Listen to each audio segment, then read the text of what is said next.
Bonjour à tous, merci de choisir Sud FM Sen Radio pour vous informer à la une de l'actualité de ce midi. Lutte contre le coronavirus. Le ministre de l'Intérieur interdit la circulation d'un département à l'autre dans les régions de Diourbel et Thiès. La circulation d'une région à une autre reste interdite pour freiner la propagation du virus. 95 nouvelles contaminations ce jour, dont 9 cas issus de la transmission communautaire entre Dakar et Touba. 19 cas graves, 39 décès enregistrés. L'inhumation d'une victime de la pandémie a entraîné des heurts hier dans la banlieue de Dakar. Les habitants craignent la contamination. Pourtant, il n'y a aucun risque, aucun danger. Les corps sont traités, désinfectés, décontaminés. Le médecin-colonel Moussa Dieng-Sarr, chef du service national d'hygiène, sera l'invité dans cette édition. Vous entendrez également l'appel de la Croix-Rouge. Ces éléments ont été blessés hier au cours de ces heures. Opposition à l'inhumation de personnes décédées du Covid. La stigmatisation doit cesser. Plaidoyer de l'imam Amadou Mokhtar Ndiaye de la Grande Mosquée de Liberté 6 Nord à suivre également dans cette édition. Reprise des cours le 2 juin prochain. Des centaines d'enseignants ont quitté ce matin la région de Kaolack à destination de Fatick, Mbour, Thiès et même Dakar. L'affluence était forte au point de départ, mais aucun débordement n'a été noté, constate notre correspondante sur place à Ouachao. Reportage à suivre dans cette édition mise en onde par Hassan Diop. Bonjour à tous, bienvenue. Le ministre de l'Intérieur a apporté quelques modifications dans les restrictions. Le ministre de l'Intérieur annonce que désormais la circulation des personnes est interdite d'un département à un autre dans les régions de Diourbel et de Thiès. La circulation d'une région à une autre reste également interdite pour freiner la propagation du virus. Des autorisations de circuler pour des raisons professionnelles peuvent être délivrées pour des cas justifiés. Pendant ce temps, la progression de la maladie se poursuit au Sénégal. 95 nouvelles contaminations sont recensées ce jeudi, dont 9 cas issus de la transmission communautaire, essentiellement entre Dakar et Touba. 19 cas graves sont en réanimation, 100 guéris enregistrés. Le point avec la directrice générale de la santé, Dr Marie-Khémesse Ngom Ndiaye. Ce jeudi 28 mai 2020, le ministère de la Santé et de l'Action sociale a reçu les résultats des examens virologiques ci-après. Sur 991 tests réalisés, 95 sont revenus positifs, soit un taux de positivité de 9,58%. Les cas positifs sont répartis comme suit.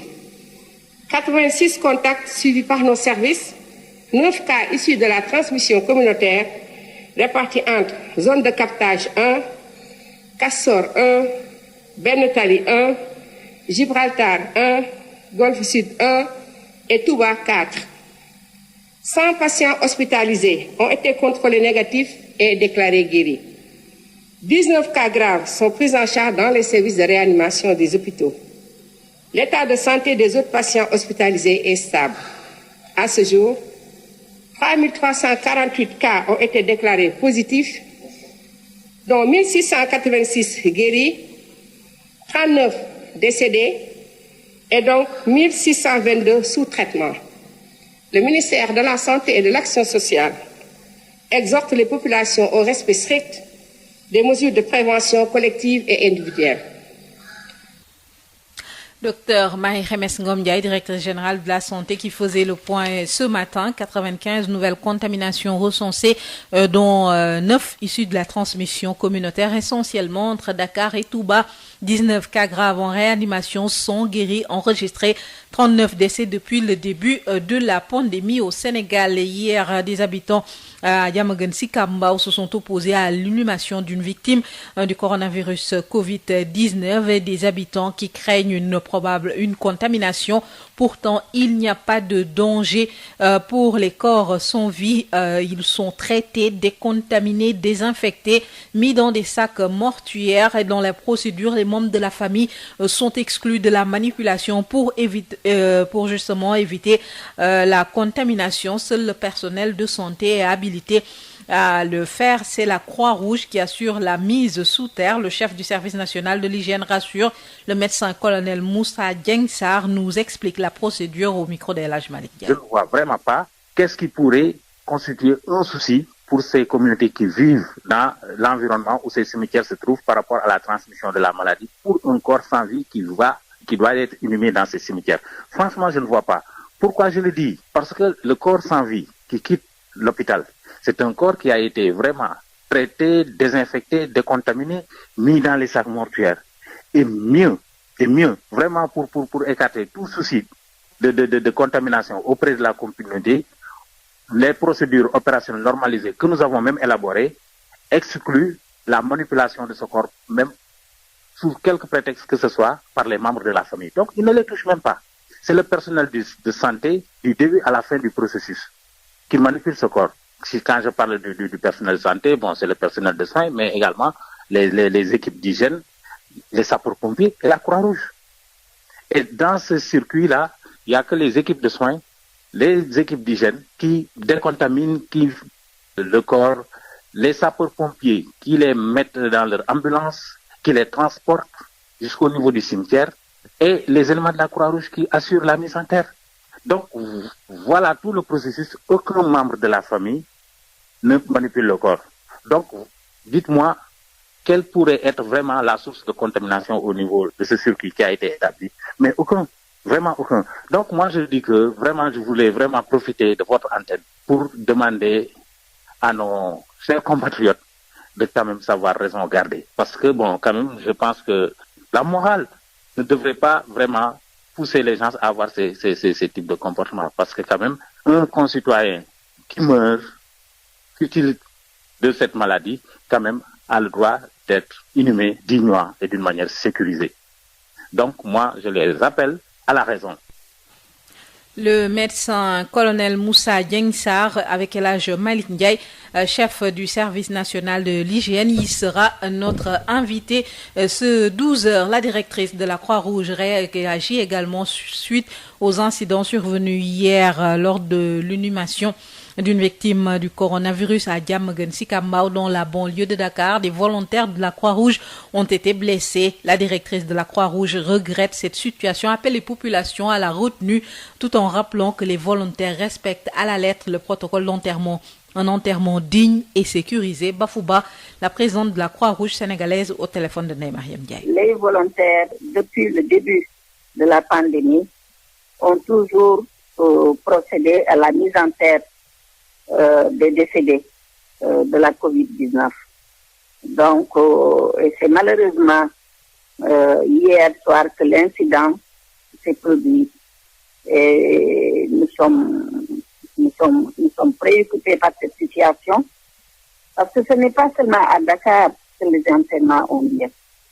Les enterrements ont pu avoir lieu à Kanel, à Matam, à Mbour, à Thiès et à Goudiri. Parce que, comme vous le savez, beaucoup de nos compatriotes décédés de la COVID-19, les corps sont actuellement en train d'être rapatriés au Sénégal. Et chaque Sénégalais décédé souhaiterait être enterré dans sa terre natale, dans son lieu d'origine. Et c'est ça qui a eu lieu hier.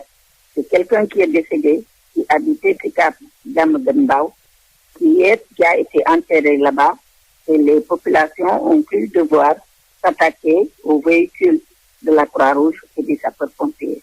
Et c'est dommage que cela se produise ainsi, parce que d'autres activités sont en train d'être menées.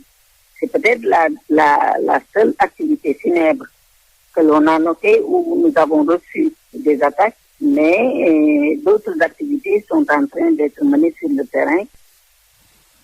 Vous venez de suivre l'appel de la directrice de la Croix-Rouge qui réagit suite aux incidents survenus hier lors de l'inhumation d'une victime de la Covid-19 à Diamaguène, Sicap Mbao. Les populations se sont opposées à l'inhumation. Des volontaires de la Croix-Rouge ont été blessés, des véhicules caillassés. Opposition à l'inhumation de personnes décédées de la pandémie, la stigmatisation doit cesser. Plaidoyer de l'imam Amadou Makhtar Ndiaye de la Grande Mosquée de Liberté 6 Nord. Il dénonce l'attitude des populations, invite les autorités à mieux encadrer ces inhumations. Imam Amadou Makhtar Ndiaye, interrogé par Habseil Manouane. C'est un acte que nous déplorons.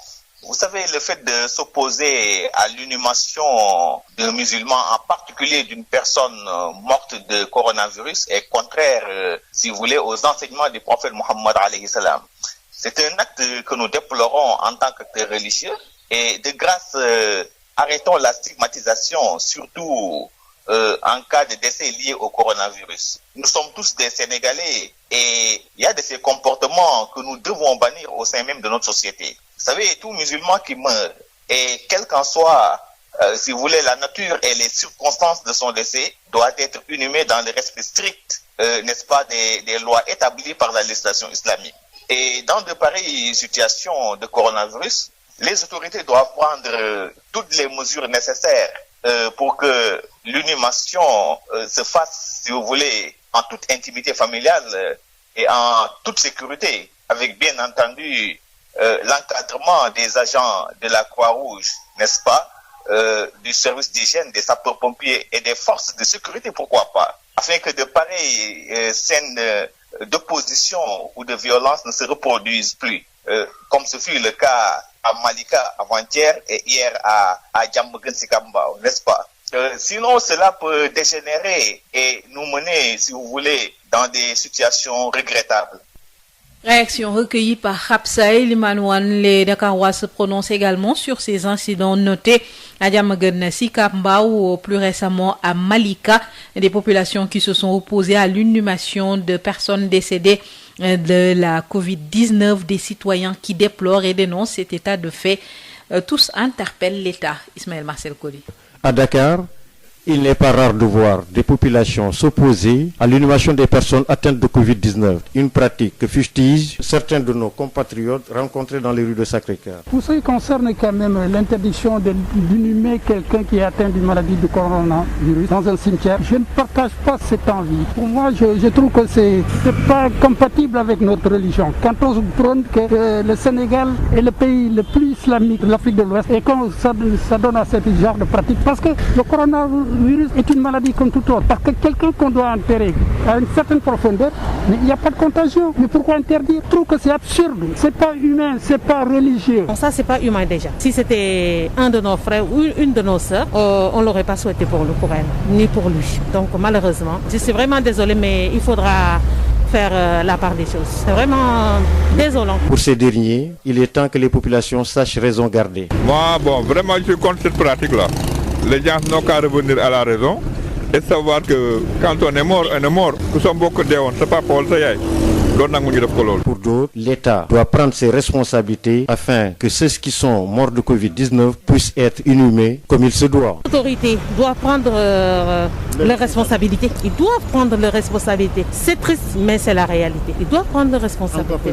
En fait, en appuyant les gardiens des cimetières, il faudra que ces gens-là prennent aussi leurs responsabilités. Quand un corps est venu avec tous les papiers nécessaires, il faudra vraiment laisser inhumer cette personne quand même. C'est la moindre des choses. C'est tout ce qu'on lui doit. Et des prières. Ces derniers temps, nous avons constaté des événements malheureux où les populations refusent l'inhumation des personnes atteintes de Covid-19 dans leur cimetière. Malika et Sicap Mbao en sont la parfaite illustration. Ismaël Marcel Koli, reprise des cours le 2 juin prochain.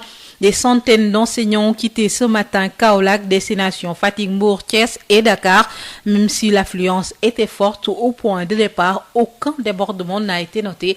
Constat avec Kawachao. Plus de 1800 enseignants ont quitté Kaolack ce matin à bord des bus de la société Dakar Demdik pour rallier les localités de Fatick, Mbour, Thiès et Dakar pour la reprise des cours le 2 juin prochain. Certes, il y avait une forte affluence devant la gouvernance, mais les enseignants ont fait preuve de maturité et de discipline pour monter à bord des bus sans aucune bousculade. Un comportement salué par le gouverneur de Kaolack, Alioune Badara Mbengue. Je voudrais remercier la société Dakar Dem Dikk qui a mis en place donc tous ces bus-là pour permettre aux différents enseignants d'aller encore une fois répondre à l'appel du devoir pour relever ce grand défi.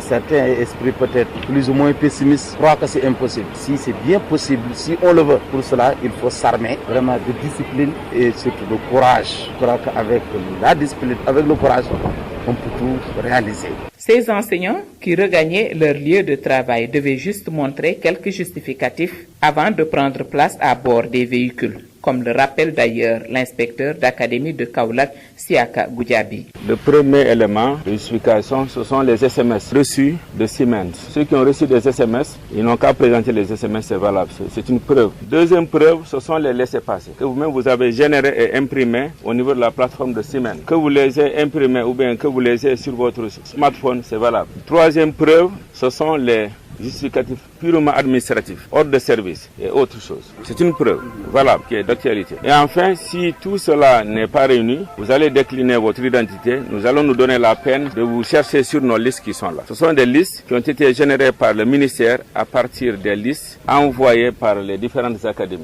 Pour des mesures sanitaires, un dispositif de lave-mains était déjà installé par les services de la gouvernance sur place et tous les enseignants portaient chacun un masque avant de monter à bord des véhicules qui ont tous pris départ avant 10 heures pour les localités citées. Aucun problème n'a été noté sur place. Kaolack pour Sud FM, Awa Thiaw. Awa Thiaw, la reprise des enseignements apprentissages ce 2 juin pour les élèves en classe d'examen. Le SIENS, syndicat des inspecteurs et inspectrices de l'éducation nationale du Sénégal, demande à l'État de revoir sa communication sur la pandémie après avoir noté un relâchement qui pourrait favoriser la propagation du virus à quelques jours de la reprise des cours. Le SIENS demande également aux autorités de prendre en charge les cas spécifiques, d'effectuer une évaluation à mi-parcours du dispositif mis en place et surtout de payer les arriérés de salaire des enseignants du privé qui menacent de boycotter la reprise ce 2 juin.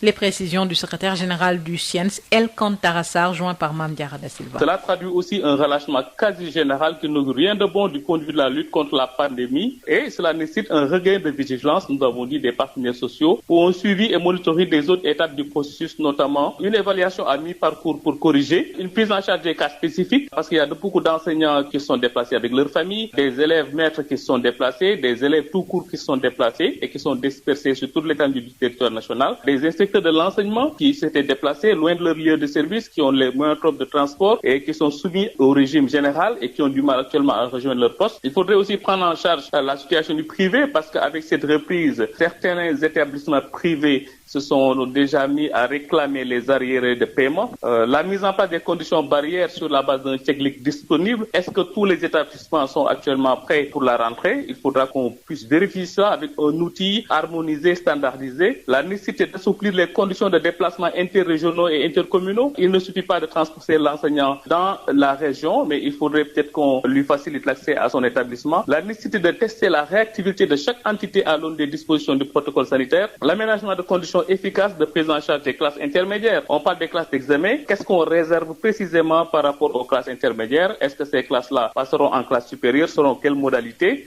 L'anticipation du schéma organisationnel des évaluations certificatives dans un contexte de Covid-19. Alors nous allons vers des examens en fin d'année. Si tout se passe bien, si la reprise est faite comme prévu, quel est le schéma qui sera mis en place pour l'effectuation des évaluations certificatives? Nous pensons qu'il est nécessaire d'inverser la dynamique des signaux contradictoires renvoyés par le gouvernement et sapant dangereusement la lisibilité et la cohérence de la riposte parce que depuis quelque temps, on a l'impression qu'il y a un relâchement général et le message qui est renvoyé à travers « apprenons à vivre avec le virus », c'est comme si nous étions sortis ou que nous étions au-delà du pic et ça, je crois que du point de vue de la communication, il faudra corriger et finalement, nous pensons que plus que quiconque, l'enseignant reste l'ultime recours. El Kantarassar, interrogé par Mame Diarra Da Silva.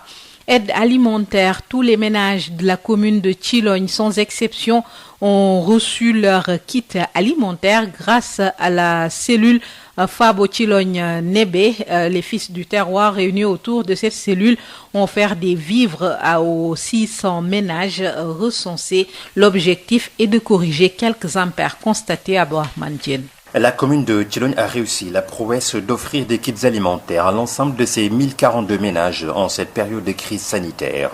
Une solidarité réussie par le biais de la cellule Fabo Thilogne-Nébé. Sidi Kaouriya est le maire de la ville. Dans ma commune, on avait 309 bourses familiales. L'État aussi a ajouté 303 foyers. Quand les 303 foyers sont venus, le tout faisait 642. Tout le monde va gagner ce que l'État a donné. Nous aussi, on est à 532 au lieu de 600. D'après nos calculs, on est quand même à 532 foyers. Chacun va gagner un sac de riz, un bidon d'huile, une grosse de sucre, puis 8 000 francs. La pandémie de la Covid-19 a plongé une bonne partie des populations dans la précarité, d'où la solidarité spontanée dont on fait montre les fils du terroir. Amadou Sy est le coordinateur de la dite cellule. Nous avons pu collecter 19 tonnes et plus que les 25 tonnes que les responsables politiques du département nous ont offert, plus une enveloppe de 5 millions de francs qui a été offerte par l'honorable député Fadou Ngom. Donc c'est des remerciements à l'endroit de tous ces donateurs qui nous ont permis vraiment quand même de réussir notre ambition, notre projet. Cette aventure humaine a été aussi une occasion pour les leaders de la commune de montrer qu'ils savent transcender leur clivage politique pour le bien de tous. En tout cas pour moi, il y a l'unité des gens. Maintenant c'est à nous, les politiciens, de dépasser les querelles inutiles. Si on s'unit autour de l'intérêt de Thilogne, vraiment ça va aller. Avec 642 ménages ciblés, Thilogne fait partie des communes comptant le moins de bénéficiaires de l'aide alimentaire du gouvernement dans tout le département de Matam. Abdourahmane Diène pour Sud FM. Vers une journée sans pain à Diourbel, les boulangers ont pris la décision après l'agression d'un des leurs par un ASP. Ils ont fait face à la presse ce matin à Damandiaï.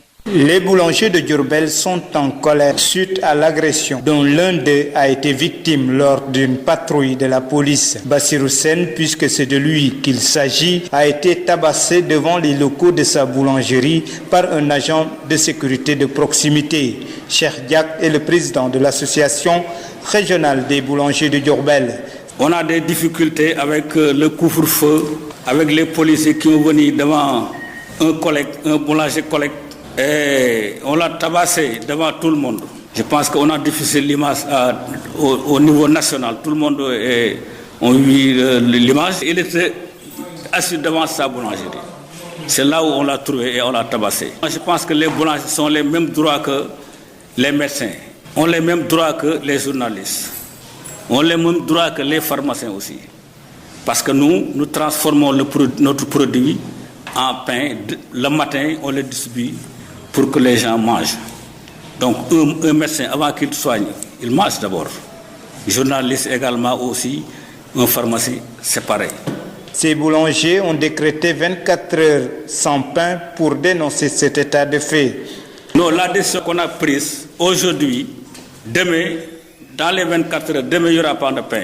Ensuite, l'affaire est portée au niveau national. La Fédération nationale des boulangers, en collaboration avec RBS, on est en train de dérouler ensuite notre plan d'action. Pour que, dans les 24 heures, s'il n'y a pas de réaction dans les autorités, en tout cas, nous allons continuer et accélérer la situation. Les boulangers de Diourbel qui ont commis un avocat pour défendre leurs collègues déférés au parquet de Diourbel décident de corser la lutte jusqu'à la satisfaction de leurs revendications. Diourbel, Sud FM, Adam Ndiaye. Sud International. Pandémie du coronavirus dans le monde. Plus de 350 000 morts ont été recensés à travers le monde hier 27 mai, dont plus des 3/4 en Europe et aux États-Unis. Plus de 5 638 190 cas ont été diagnostiqués dans 196 pays et territoires. Cette donnée ne reflète cependant qu'une fraction du nombre réel de contaminations. Certains pays ne testent que les cas graves, d'autres utilisent les tests en priorité pour le traçage et nombre de pays pauvres ne disposent que de capacités de dépistage limitées. Le nombre de morts par habitant est au plus bas aux États-Unis que dans plusieurs pays européens, dont le Royaume-Uni, deuxième pays le plus endeuillé en valeur absolue avec quelques 37 000 morts. La Belgique, l'Italie, l'Espagne, la France ou encore la Suède. Rappelons que les États-Unis ont recensé hier mercredi plus de 100 000 décès liés au coronavirus, chiffre qui atteste de l'ampleur de la tragédie dans le pays. La pandémie a entraîné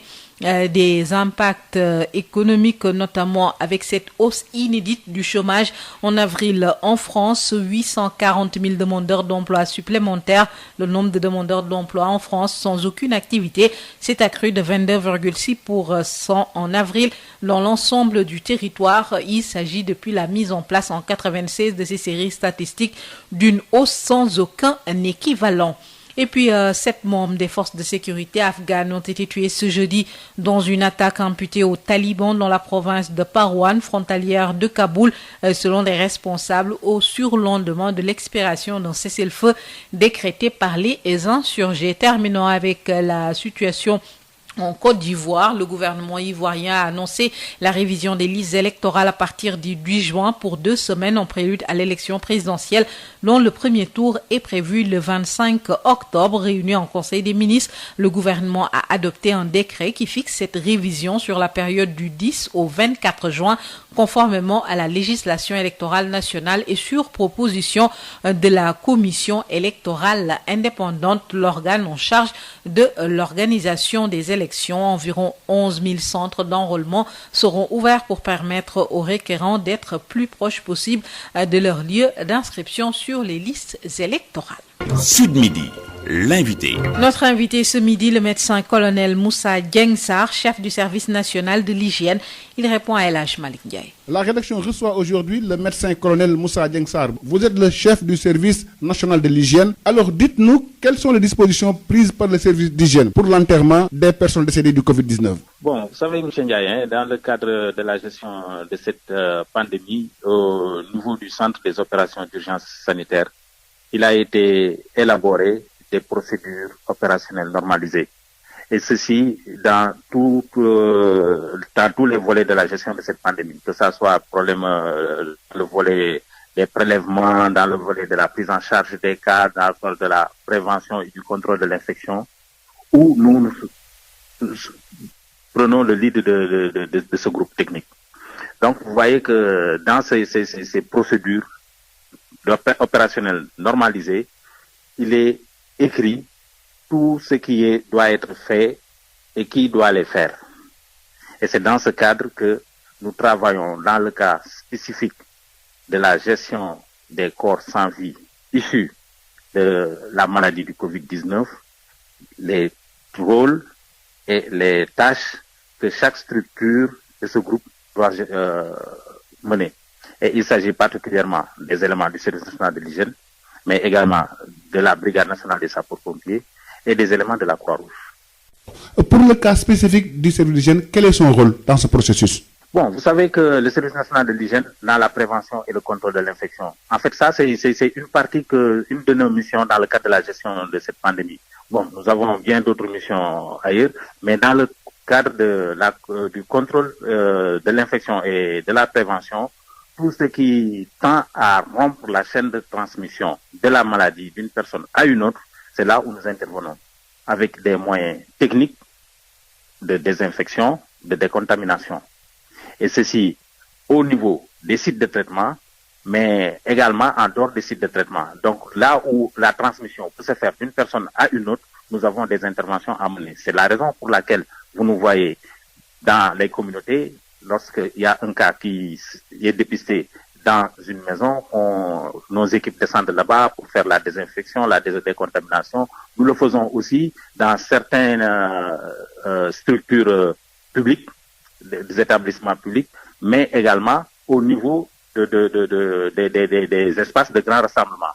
Il s'agit particulièrement de certaines gares routières, certains marchés, etc., là où, en tout cas, la transmission peut se faire. Également, au niveau des centres de traitement, là aussi, nous intervenons en faisant des opérations de désinfection périodiques plusieurs fois par jour. Ça, c'est pour neutraliser, en tout cas, le virus qui pourrait être en circulation dans ce milieu qui est un milieu plus ou moins fermé.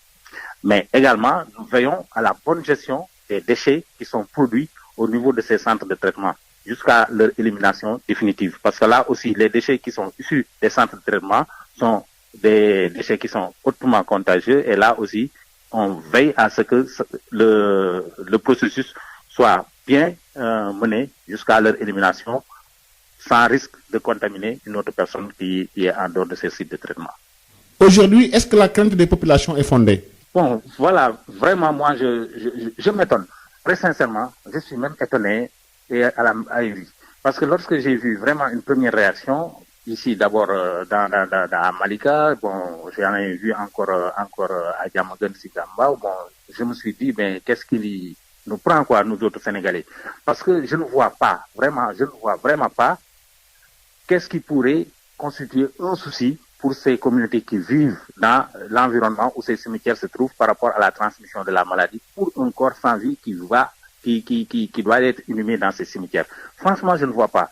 Pourquoi je le dis?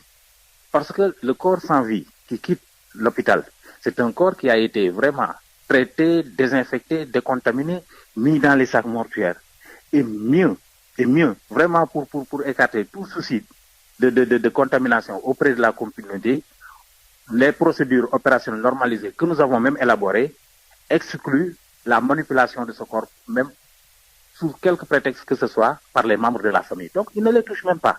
C'est le personnel de santé, du début à la fin du processus, qui manipule ce corps. Quand je parle du personnel de santé, bon, c'est le personnel de soins, mais également les équipes d'hygiène, les sapeurs-pompiers et la Croix-Rouge. Et dans ce circuit-là, il n'y a que les équipes de soins, les équipes d'hygiène qui décontaminent, le corps, les sapeurs-pompiers qui les mettent dans leur ambulance, qui les transportent jusqu'au niveau du cimetière, et les éléments de la Croix-Rouge qui assurent la mise en terre. Donc, voilà tout le processus. Aucun membre de la famille ne manipule le corps. Donc, dites-moi, quelle pourrait être vraiment la source de contamination au niveau de ce circuit qui a été établi? Mais aucun. Vraiment aucun. Donc, moi, je dis que vraiment, je voulais vraiment profiter de votre antenne pour demander à nos chers compatriotes de quand même savoir raison garder. Parce que, bon, quand même, je pense que la morale ne devrait pas vraiment pousser les gens à avoir ces types de comportements. Parce que quand même, un concitoyen qui meurt utile de cette maladie, quand même, a le droit d'être inhumé dignement et d'une manière sécurisée. Donc, moi, je les rappelle à la raison. Que les gens sachent qu'il n'y a aucun risque de transmission par rapport à cette situation d'inhumation d'un corps décédé de la COVID-19. Médecin colonel Moussa Dieng-Sarr, je vous remercie. Je vous en prie. Je rappelle que vous êtes le chef du service national de l'hygiène. Fin de cette édition, je vous rappelle les principaux titres. Développement, interdiction de circuler. Le ministre de l'Intérieur interdit désormais la circulation d'un département à l'autre dans les régions de Diourbel et Thiès. Des autorisations pour raisons professionnelles peuvent être délivrées. Le ministre de l'Intérieur rappelle que la circulation d'une région à une autre reste interdite pour freiner la propagation du virus. 95 nouvelles contaminations ont été enregistrées ce jour, dont 9 cas issus de la transmission communautaire entre Dakar et Touba. 19 cas graves, 39 décès depuis le début de la pandémie. L'inhumation d'une victime de la Covid-19 a entraîné des heurts dans la banlieue de Dakar hier. Les habitants craignent la contamination. Pourtant, il n'y a aucun risque, aucun danger. Les corps sont traités, désinfectés, décontaminés. Le médecin colonel Moussa Dieng-Sarr, chef du service national d'hygiène, était l'invité de cette édition. Vous avez également entendu l'appel de la directrice de la Croix-Rouge suite aux incidents survenus hier. Des volontaires de la Croix-Rouge ont en effet été blessés. Elle regrette cette situation, appelle à plus de retenue. L'imam Amadou Mokhtar Ndiaye de la grande mosquée de Liberté 6 Nord dénonce également l'attitude des populations et estime que la stigmatisation doit cesser. Fin de cette édition. Merci de l'avoir suivi. Hassan Thiouna a assuré la mise en onde, le Wolof à 13h avec Birama Ndiaye. Bonne suite de programme.